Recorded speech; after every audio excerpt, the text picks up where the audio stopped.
My name's an automated voice has just told me that this meeting is being recorded. So hello, everyone, and welcome. My name's Rory Mckeown, and I work at the School of Graduate Studies. I've worn a number of hats there. But one of the things I do is I provide information sessions for prospective students who are considering applying to graduate study. And one of the important things to remember is I'm not here to sell graduate school to you. If I have to sell it, you probably shouldn't be there. Although graduate school, as far as I'm concerned, is a lot of fun. You learn so much, you meet so many interesting people, you do so many interesting things. It is difficult. And so if I really have to sell you on it, maybe that's not quite right for you just yet.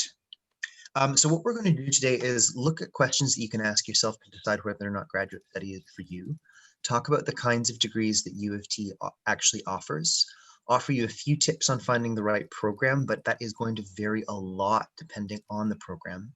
We'll talk very briefly about the admissions process, and then we'll talk about the big scary question of funding. There are going to be a few takeaway points from this. Graduate studies at U of T are decentralized to the nth degree. Even within a single department, procedures and policies and the nature of programs may vary from program to program. Most graduate units in the life sciences are now offering both research-based programs and professional programs, course-based programs. And those programs look very, very different from each other and have very, very different approaches to admission, have very, very different outlines once you're in them. So it's important to remember that if you've done your research into one program and then start looking at another, you're still going to have to do a fair amount of research. The other thing I'll say is that the information that you're looking for to find all this is almost 100% available online. And if you contact departments saying, hello, do you have a master's program? You're not going to be looking good. Most programs in the life sciences are actually pretty decent in terms of the websites that they have for you to find this information. There are other divisions of the university where the website is so confusing that I just want to make a cup of tea for the student. But in terms of the life sciences, especially medical sciences, they're actually pretty solid. I also want to remind you that everything you're thinking of doing is going to take more time than you think it will. This is the biggest mistake students make when they're looking at applying to graduate school. They think, you know, I've set aside an afternoon to apply to my graduate program. No, no, no, no, no. You need more time than that. And so do your referees, which is something to really take into consideration when you're applying to graduate school. All right. Are you ready? Are you set? Let's go. Before we do that, I just realized I want to give one explanation of terminology. You'll hear me use the phrase graduate unit quite a lot. What's a graduate unit? Well, here's a circular definition. It's a part of the university that offers a graduate degree program. We use the term graduate unit because it can apply to the Institute of Medical Science, the Department of Physiology, the Faculty of Pharmaceutical Sciences, the Center for Medieval Studies. So they all have different individual names, but what they have in common is they offer graduate degree programs. So we call those institutes, departments, centers, faculties, schools, graduate units.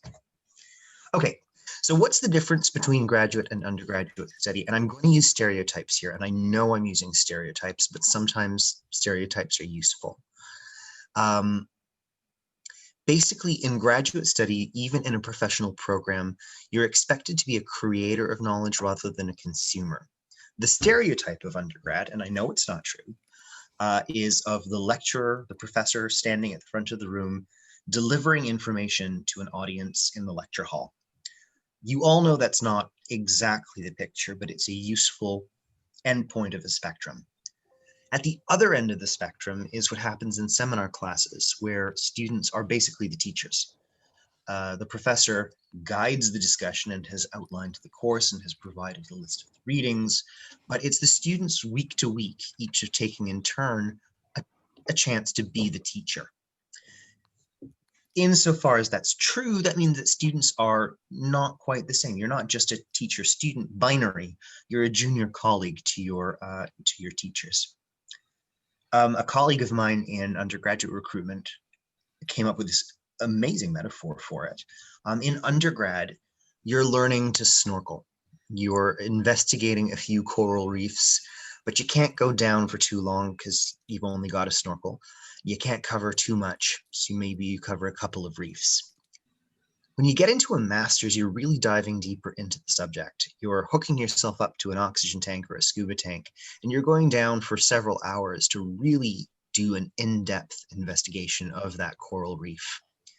And by the time it comes to do a PhD, you're going down for days in a submarine that's going to support you while you do in-depth, detailed, but limited, focused, and specific research on one part of that coral reef. So the first question is graduate study for you at this point? I want to emphasize that you may, at this point, really just want to walk away from university with your bachelor's degree and use it, have a job, do things, see the world. Admittedly, seeing the world within COVID restrictions, a bit different, but there it is. And the answer to this question shouldn't come from someone who's offering a degree program. I'm not the person to answer this question. You're the person to answer this question. And it involves asking a whole bunch of other questions, like what are your goals? Where do you see yourself in 5 years' time, 10 years' time? And one of the best resources you have for answering that question will be friends of friends, friends of family members of friends, people who are doing something that you think that you would like to do. Only you need more information. I have one friend who thought for a while that he wanted to go into corporate training. He spoke with some corporate trainers and boy, backed away from that quickly. Another friend was going to go back to get an MBA to set up her own PR business. Then she talked with people doing it, and with her undergrad in French literature, she went and did a diploma program at Humber College and is now working in PR without ever having gone to graduate school. So the people who run these programs are very good at running the programs, making sure that they're high quality, but they don't necessarily have that full grasp of where do their students go afterwards and what do they do. So you need to ask how much time you're prepared to commit and what your goals are. There are some careers where you simply need to have a master's degree in that subject. If you want to be a social worker, welcome aboard. Come on and apply to the Master of Social Work. If you want to advance in your career as an engineer, a Master of Engineering is super, super useful. The other professional programs that are being established, the new professional programs that are being established in the Faculty of Medicine are usually very career specific. So if you want to do if you want to do a Master of Science in Genetic Counseling, you're going to be counseling patients on, well, here's what we found in your DNA, here's what its implications are for you, here are the things that you can do to maintain your health. Other programs are specifically geared towards reproductive technology, towards clinical advising on genetic issues. So some of these, they get you what it says on the name of the degree. There are also programs, and obviously it's a pretty porous boundary, where you're just really doing this because you're interested in the research, because you want to know more about a subject. And getting financial support to do that research for a year or 2 years is kind of awesome. So even if it goes no further, doing a simple research master's is an option for many, many people. And if you want to become a researcher for the rest of your life, well, you're probably looking at a doctorate. You're probably looking at a 3 to 5 year doctoral program that is mostly research with a tiny amount of coursework. So here are a few of the options that are available.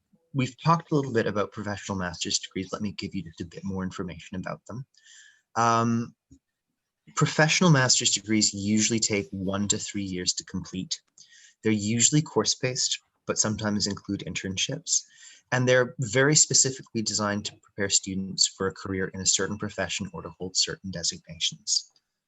So the Master of Health Science degree that's being offered by several different departments is basically that.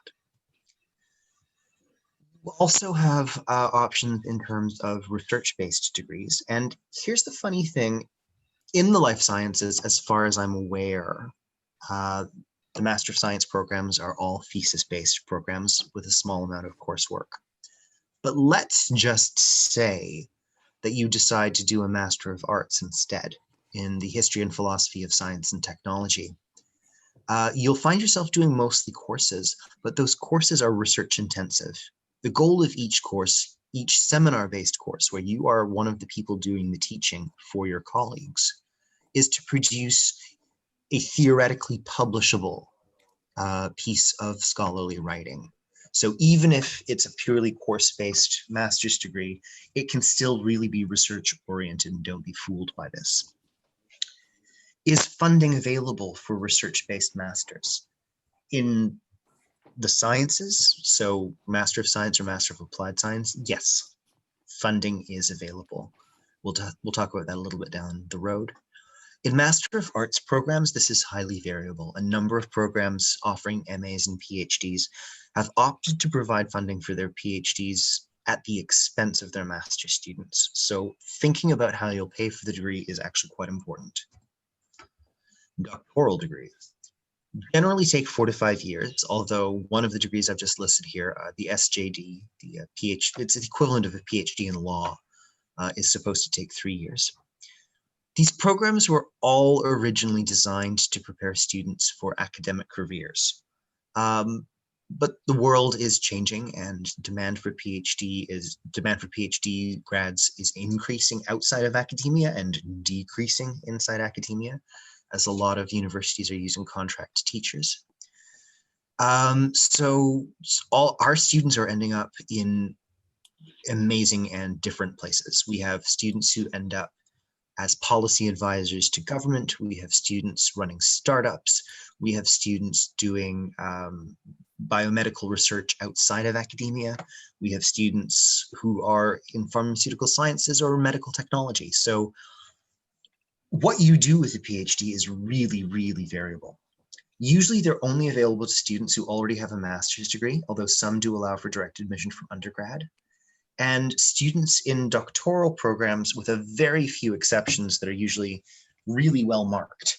There are some professional doctorates like the Ed.D. In education, or there's a doctoral degree in nursing that's being launched next year that are intended for professionals and that don't have the same funding.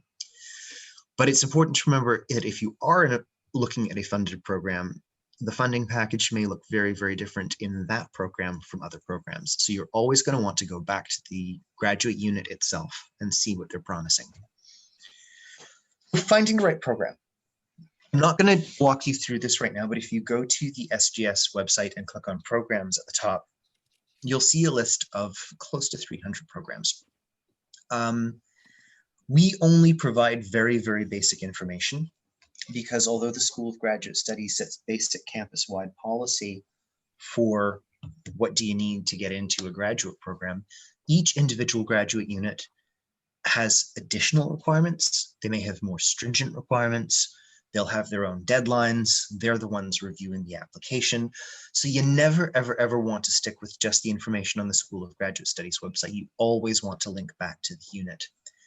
And you want to do that because graduate degree programs look very, very different. Possibly not relevant to you, but we have an 8-month course-based Master of Financial Risk Management. And that obviously looks very, very different from a 4 or 5 year PhD in physiology or lab medicine and pathobiology.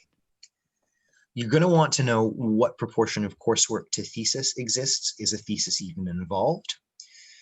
And particularly in the life sciences, if you're looking at a thesis-based program, you're going to need to know whether or not you need a supervisor at the time of application. There are plenty of programs where you really do need to have a prospective supervisor lined up. There are other programs like molecular genetics that rotate students through 3 different labs before they have to, actually commit to a supervisor. But It's never a bad idea to be in touch with prospective supervisors in the program that you're looking at, even if a supervisor isn't required at time of application. Being in touch with a faculty member who can answer your questions, who can give you advice, who can take a look at what you're doing and say, yeah, great, you sound like an awesome fit, or are you sure you really want to do this? And this means trawling through department websites or graduate unit websites, looking through the different labs, seeing sometimes departments are quite strict and insist on having supervisors say whether or not they're accepting students. Some departments are a little shakier on that. So getting a feeling for the department and the lab that you're applying to is really important. You're also going to want to ask whether or not you can afford this. Do you have a plan to pay for this? If you're going into a research-based master's, you should probably be applying for government funding, whether from the province or from the feds. And we'll talk about that really briefly in just a second. And finally, you're going to want to consider collaborative specializations. In graduate school, you don't get to do a major and a minor or two majors or whatever. If you go into lab medicine and pathobiology, you're going into lab medicine and pathobiology. To help break down the barriers between graduate units, U of T has developed what are called collaborative specializations, which are really kind of neat. I'll give an example. I often am approached by students saying, hey there, I'd like to do a Master of Science in Neuroscience. Well, we don't have a master's program that's designated neuroscience, but we have a whole lot of master's students, PhD students, and faculty members who are neuroscientists. They're just located in units like the Department of Psychology or the Institute of Medical Science or the Department of Physiology. And so collaborative specializations are basically certificate programs that are laid on top of your degree. So let's say you want to be a neuroscientist, you go to the Institute of Medical Science to do a Master of Science. You can apply or you can select on your application that you'd like to be considered for the collaborative specialization in neuroscience. If you get in, you and students from departments as different as psychology, nursing, rehabilitation science will do a joint seminar as an introduction to neuroscience. You'll select your elective courses to be neuro-oriented, and you'll do a thesis that is in the neuroscience field. Then you graduate in the same amount of time as someone doing a regular Master of Science with both the master's degree and a certification in neuroscience. So that's how collaborative specializations work. We have a whole bunch of others on aging and palliative care, on addiction studies. There's so many, there's about 40 of them that I sometimes lose track. So do take a look at those on the School of Graduate Studies website. What do you need to get in? This slide, I have to say, is color-coded. Anything that you see in blue is a university-wide requirement set by the School of Graduate Studies. Anything you see in red is dependent on the graduate unit you're applying to. So for a master's degree, you need to have an appropriate bachelor's degree or its equivalent with a final year average of at least mid-B from a recognized university. Now, I believe you're almost all U of T students, so congratulations, your university is recognized and you're on the grading scale that we use. But whether or not a student has an appropriate bachelor's degree is left up to the graduate unit offering the program. So just as an example, some programs like economics are incredibly specific. Here are 8 courses that you need to have done or their equivalent, or we won't even look at your application. And some programs are super, super easy going on this. Computer science, for example, says, well, does your bachelor's give you a lot of training in math? Okay, come on over here. We can teach you to code if you know the math. Doctoral programs, you need to have an appropriate, again, that's up to the unit, master's degree with an overall average of B+. And a very few departments do admit directly from the undergrad to doctoral programs with a minimum average of A-. And different departments have different definitions of how you find that A- average. Some say in relevant courses, some say in the final year, some say overall. So make sure you read the requirements really, really carefully if you're considering that. Application procedures online, usually through the School of Graduate Studies website, certainly in the life sciences. We have students applying to the Master of Science in Physical Therapy, the Master of Science in Occupational Therapy, and speech language pathology through a province-wide application system. But otherwise, all life sciences programs go through the School of Graduate Studies' very, very old, rickety website. You'll need to submit transcripts, contact information for referees, a statement of intent, and then different departments will have different requirements. Some will want a full research statement. Some will want a curriculum vitae. Some of them will want graduate record exam scores.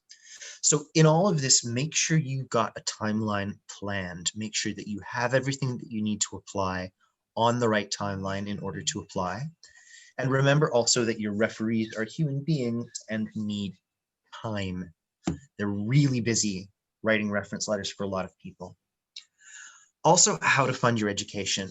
A lot of students really mess up on this.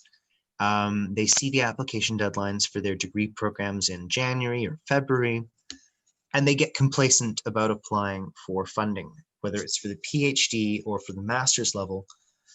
There are 3 research councils at the federal level that offer funding for master's and PhD students. But the funding deadlines for master's students are at the very, very start of December, often before program deadlines. For the most part, students in the life sciences are looking at the Canadian Institutes for Health Research. A few may be looking at the National Science and Engineering Research Council. And surprisingly, for students that are doing non-lab-based health interventions, you might actually be looking at the Social Sciences and Humanities Research Council of Canada. So take a look at those options. Note that they are due December 2nd this year. And if you're considering applying to a master's, make sure you're looking at those for funding. For the Ontario Graduate Scholarship, it works differently from university to university. Years and years ago, the applications all went to provincial committees who then reviewed them and made decisions. The province then decided to download to the universities, and some universities, including U of T, downloaded to individual graduate units. So if you're looking at applying to lab medicine and pathobiology and molecular genetics, you're going to be creating 2 OGS applications, one for each graduate unit. If you apply to a university such as Brock, for instance, they still have a centralized competition. So if you apply to multiple programs at Brock, you're only applying once for the OGS. For research-based programs, there is usually departmental funding in the life sciences. They'll very often require that you apply for external awards.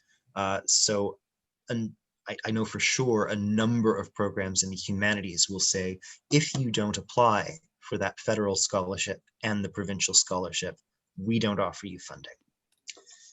If you are in a funded program, the makeup of that funding varies enormously from program to program, but it's usually a mix of direct grant scholarship, which is not taxed, and teaching assistant or researching assistant salary, which may or may not be taxed. Teaching assistant always is, research assistant depends on the arrangement. A lot of our students fund their education through loans, the Ontario, through the provincial loan programs. And a lot of our students end up taking some time off before they come back. This isn't something that admissions committees look down on. Undergrad is hard, and your focus right now needs to be on getting the most out of your undergraduate degree. Focus on finishing what you're doing now well before you start worrying too much about the next option. I don't see this so much with graduate study, but I do see it a lot with law and medical schools. Students in their 4th years get so hung up on those applications that they actually damage their academic standing in their 4th year. You don't want to do that. A well-completed bachelor's degree is an accomplishment and an achievement in its own right, and an educational experience that's worth getting the most out of.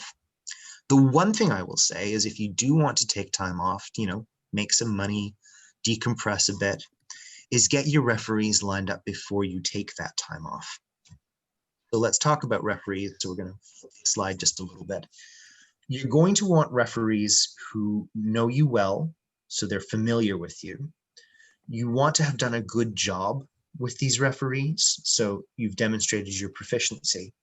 And it sounds cynical to say this, but you're going to want referees with a certain amount of seniority. Someone who has taught for 30 years and can confidently say that you're one of the best 10 students that they've ever taught, that's going to carry more weight than someone who's in their second year of university teaching. No one referee will tick, well, maybe one referee will tick all these boxes, but that's extremely rare. So the good news is that you're going to be asked to provide 2 or 3 referees for every program you apply to. And use these 3 different areas to balance out different weaknesses and strengths of referees. Remember that your referees are people, so treat them with courtesy. They're probably writing dozens and dozens and dozens of other references at the same time, so you want to make sure that you give them a lot of time. Also, if they're taking the time to do this for you, they're probably curious as to how it works out, so keep them informed, keep the lines of communication open. And overall, remember that this is going to take a lot more time than you think it will, and that you need to make sure that you're meeting funding deadlines, even if they come before program deadlines. So we have just a minute or two, I'm sorry, Natasha, to do question and answers. So does anyone have any questions that they want to ask? I'm going to end the screen sharing so that I can see the chat. I'm still waiting for Alex to come on, so we give some time. Okay, but I'll certainly take a look at the.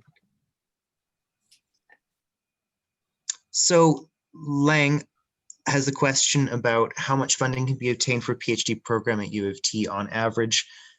Averages are the enemy here because the funding can vary so much. It depends not so much on the program, because the Faculty of Medicine has standardized its funding packages for research programs. It depends on your external awards. We have a huge number of students on very, very lucrative external awards. If you go to the School of Graduate Studies website, you can find the funding dashboard that actually lays out not just the averages, but like bar graphs of who's making what in which program. So you don't want me to answer this here off the cuff. Go take a look at that funding dashboard. The name of the government grant agency that life sciences students normally apply to is the Canadian Institutes for Health Research, CIHR. That's Abrar's question. Hey, Donna. So Donna's asking if you're supposed to apply for funding before you apply to master's programs. That depends on the deadline. If the funding deadline is before the program deadline, absolutely, yes. If the program deadline is before the funding deadline, not so much. But yes, you will want to look at external funding. Doing graduate study part-time is possible in professional programs, but usually not possible in research-based programs, simply because the funding's provided on the basis for full-time students. We do sometimes see students who start a full-time program and run into health problems, run into family issues, run into everything else, and they do go down to part-time, but that has implications for their funding. So decisions on part-time versus full-time and whether or not it's allowed, make sure you're talking to the graduate unit offering the program you're interested in.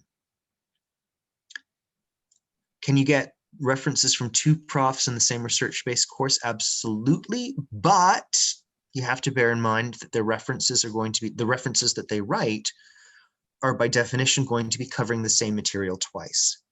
So if you have another referee who can talk about different things that you have done and different experiences that you've had, you may be better off going with someone from who hasn't been on that same course.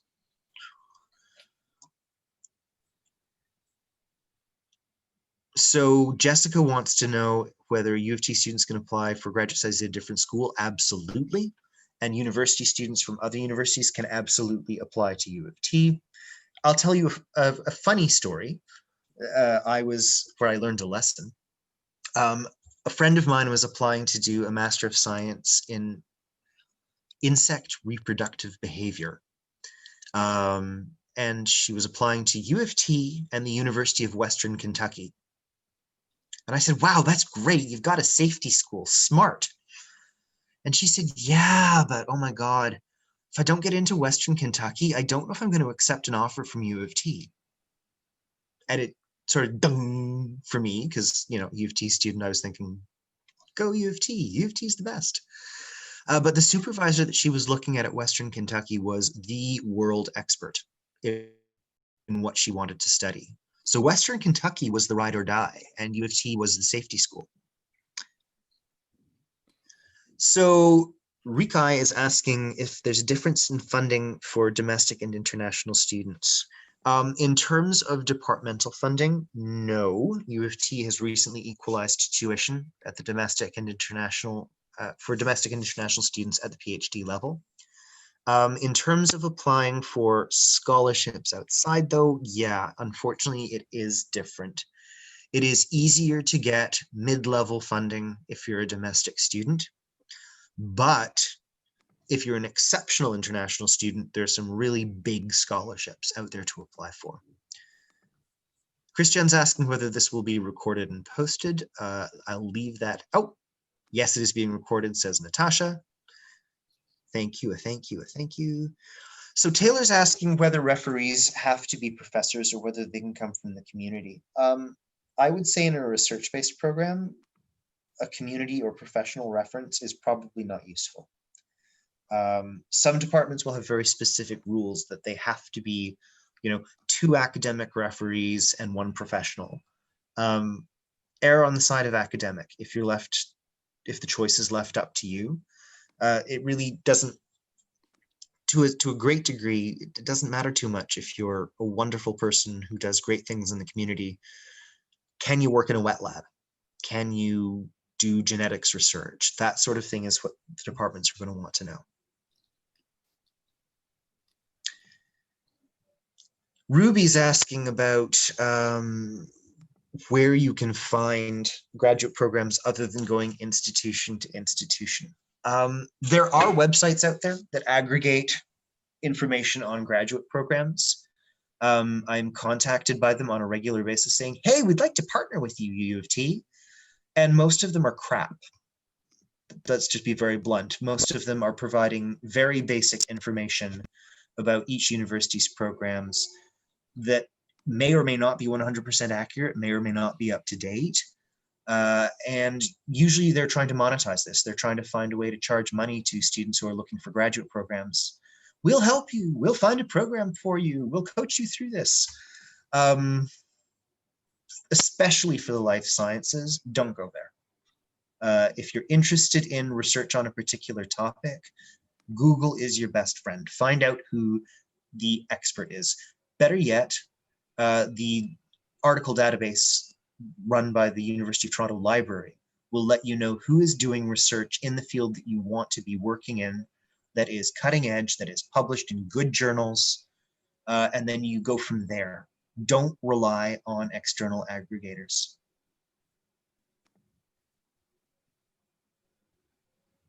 Okay. All the questions? I Okay. think that's everything. I will stop recording now.